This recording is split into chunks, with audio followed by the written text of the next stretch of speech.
नमस्कार। आज हम जा रहे हैं कुरुक्षेत्र के मैदान में। सोचिए जरा वो माहौल, सेनाएं तैयार खड़ी हैं, युद्ध बस शुरू ही होने वाला है। बिल्कुल। और ठीक बीच में है अर्जुन, अपने समय के सबसे बड़े योद्धा। हाँ, और आज हम भगवत गीता के पहले अध्याय में गोता लगाएंगे।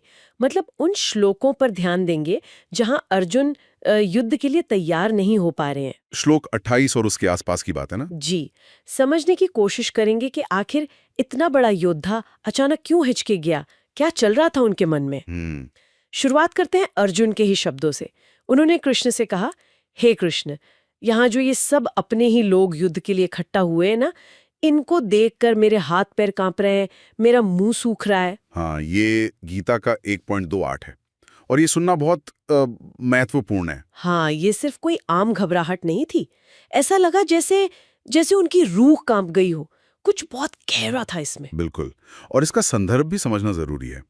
श्री कृष्ण वहां अर्जुन के सारथी थे, पार्थ सारथी। हाँ, ये भी अपने आप में कितनी बड़ी बात है। जी, परमात्मा खुद एक सेवक की भूमिका में। और अर्जुन ने ही उनसे कहा था कि रथ को दोनों सेनाओं के बीच ले चलो, ताकि वो देख सकें कि लड़ना किससे है। हाँ, देखना चाहते थे कि विरोधी कौन है।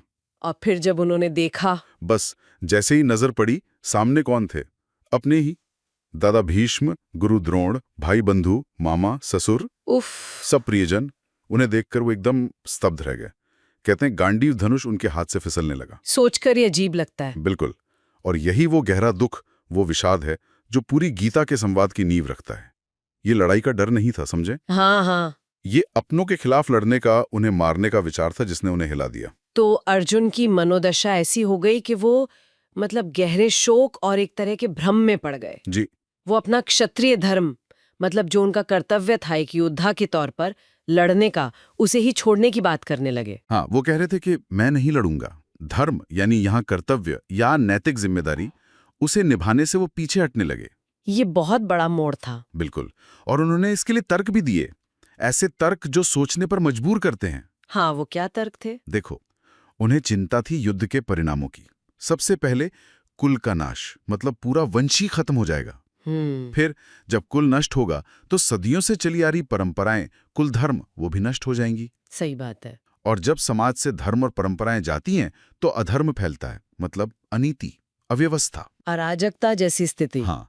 और उन्हें यह भी डर था कि इससे समाज में अवांछित संतानें पैदा होंगी, वर्ण संकर की स्थिति बनेगी जो पूरे समाज को नरक की ओर ले जाएगी। तो वो सिर्फ युद्ध से नहीं डर रहे थे? नहीं, वो युद्ध के परिणामों से और खासकर अपनों के खिलाफ जीतने के परिणामों से डर रहे थे।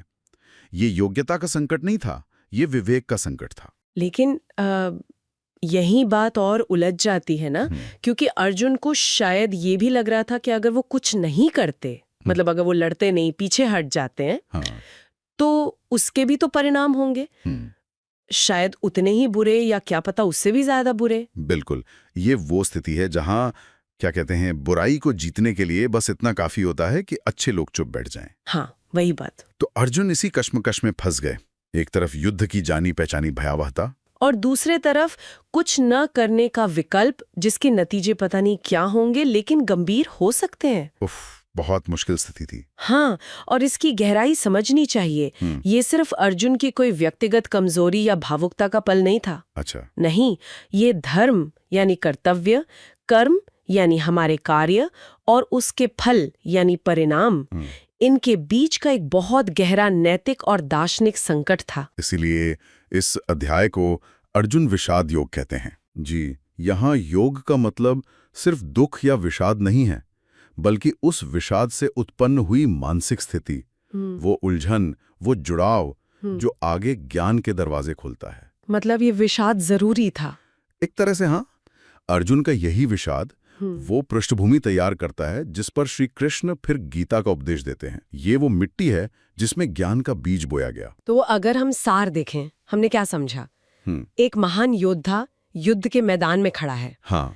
सामने अपने ही लोग हैं जिन्हें मारना पड़ सकता है, और वो कर्तव्य और मोह के बीच बुरी तरह फंस गया है। बिल्कुल। उसके सामने दो रास्ते दिख रहे हैं। एक, लड़ो, जिसका नतीजा विनाशकारी होगा ये पता है। दूसरा, पीछे हट जाओ, कुछ मत करो, जिसके नतीजे क्या होंगे ये पता नहीं, पर वो भी शायद बहुत गंभीर हो। हाँ। निष्क्रियता का परिणाम। और सोचने वाली बात यह है कि अर्जुन का ये संकट सिर्फ कुरुक्षेत्र तक ही सीमित नहीं है। सही कहा। ये तो आज भी प्रासंगिक लगता है। बिल्कुल।